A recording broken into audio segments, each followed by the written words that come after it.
grab a cup of tea, put on your headphones if you've got a burning question. We might have an answer, it's the VSPA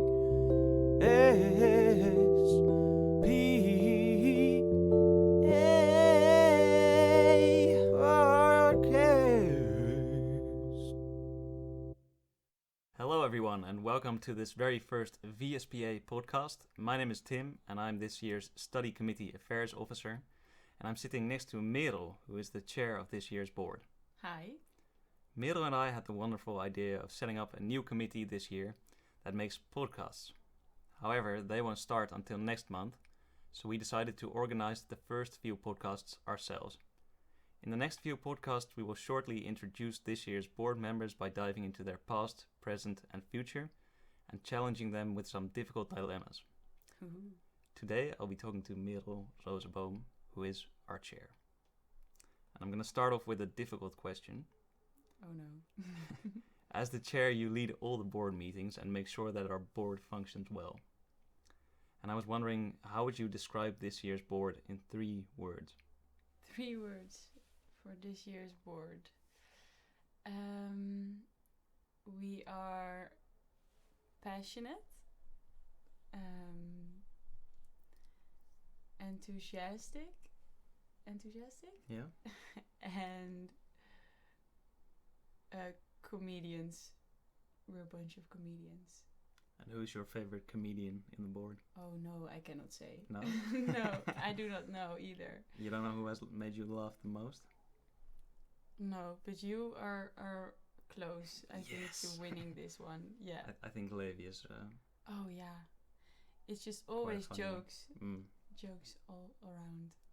I That's- love it. It's good for the team, I think. Yeah, it Some is. humor. Yeah, it really is. So yesterday I was thinking that we have been board members for almost 3 months now. Yeah, wow. That's so Yeah. long already. Time flies. Wow. And I was wondering, what is the most important thing that you have learned during these 3 months? Ooh. Well, I feel like we've learned a lot, especially in the last month since we really got started. There have been so many moments that I did something that I have never done before, like send an email to an important person or something. But what did I learn? The most important thing I learned is, I think, to listen very closely to what people are saying.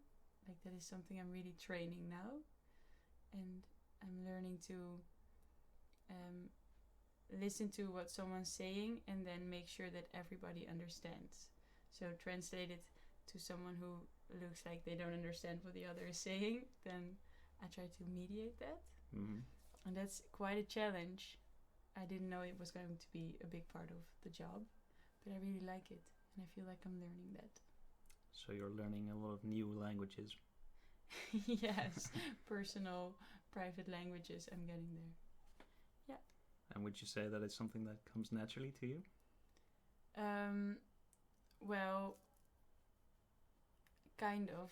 I did learn it more, like it's expanding. Mm-hmm.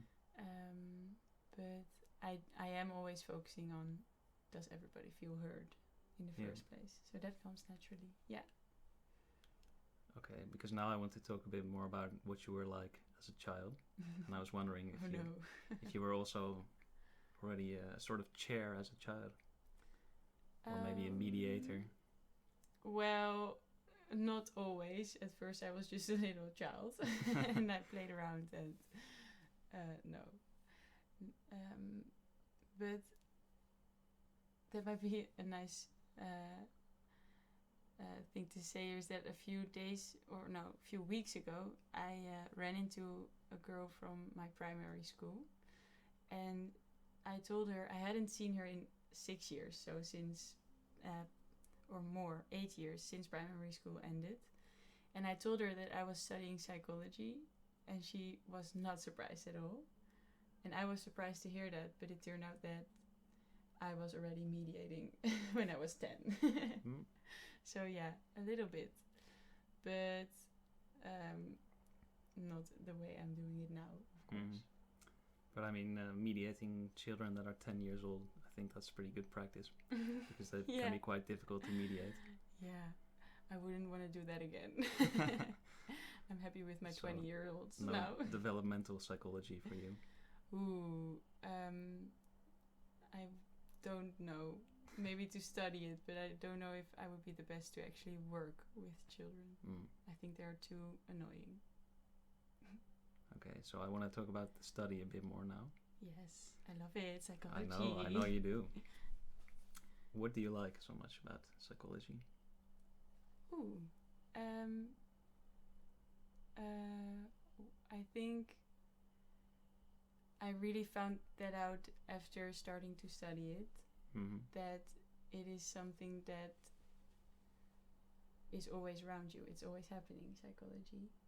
And I'm very interested in humans, so learning about that and then also seeing that in real life is amazing, I think. So you mean that it's practical as well? Yeah, but also not too abstract. Mm-hmm. Yeah. Is that practical? Well, that you can actually see what you're learning about in Yeah. real life.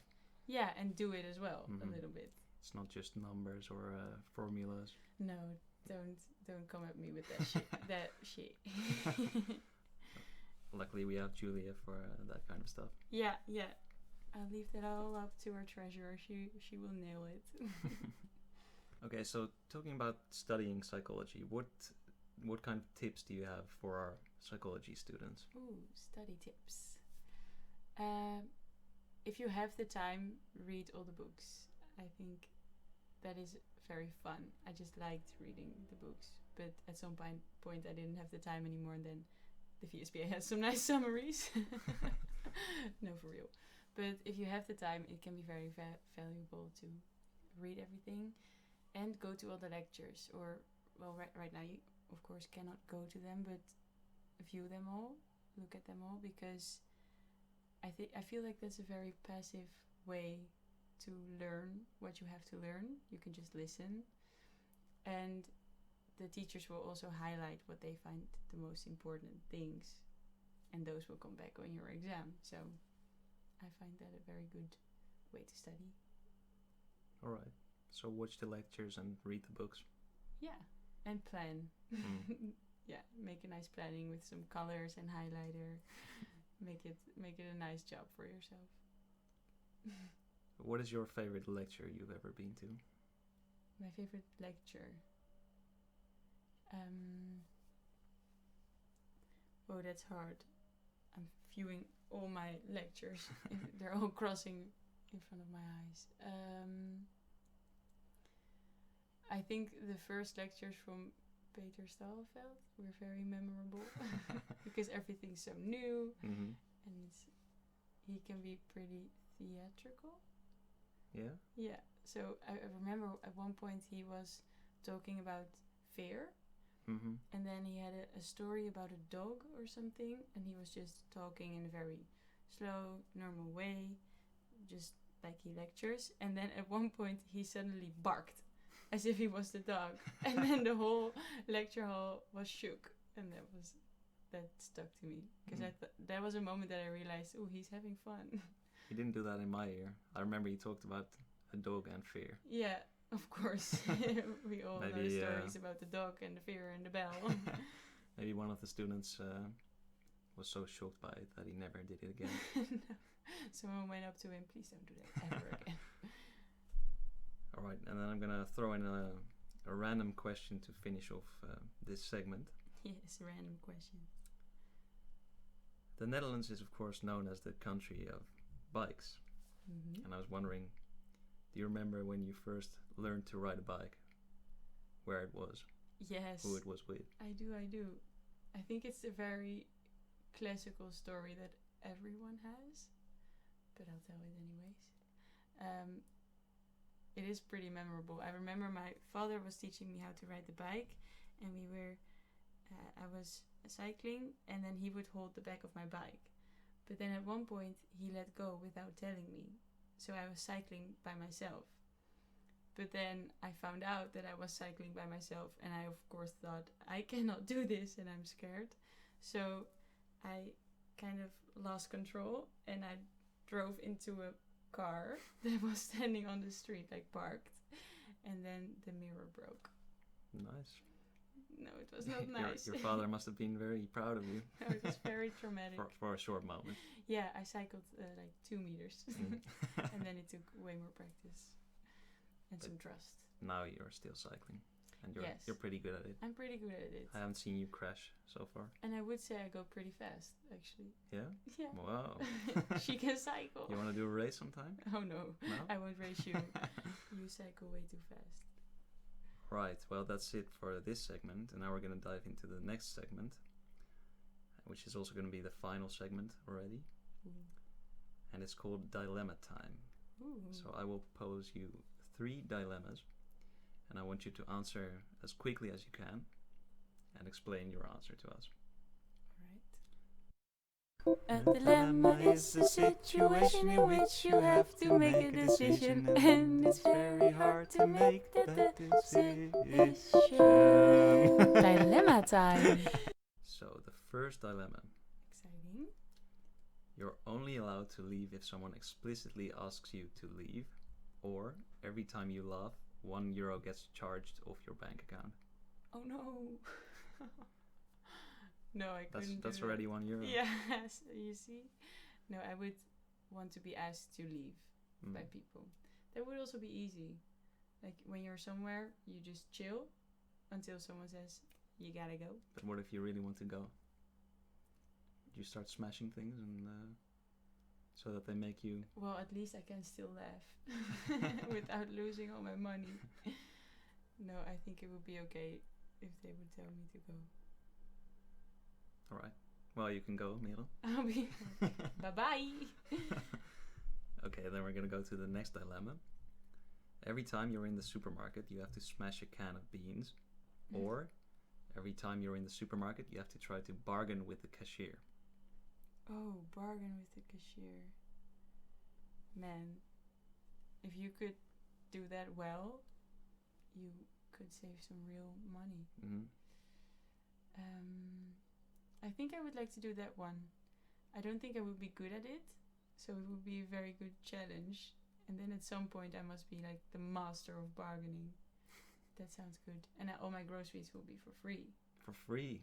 Well, if I do it well. you have to be pretty good at bargaining if you want to get I everything have for to do free. it every time. Yeah. You can also just steal them. I mean. Steal my groceries. Yeah, of course. Oh, why don't I even No, do no, it? don't do that. But smashing a can of beans, no. It's It's too boring, actually. too boring. Yeah. I was thinking it's a good way to throw out all your frustrations. Ah, catharsis. Yeah,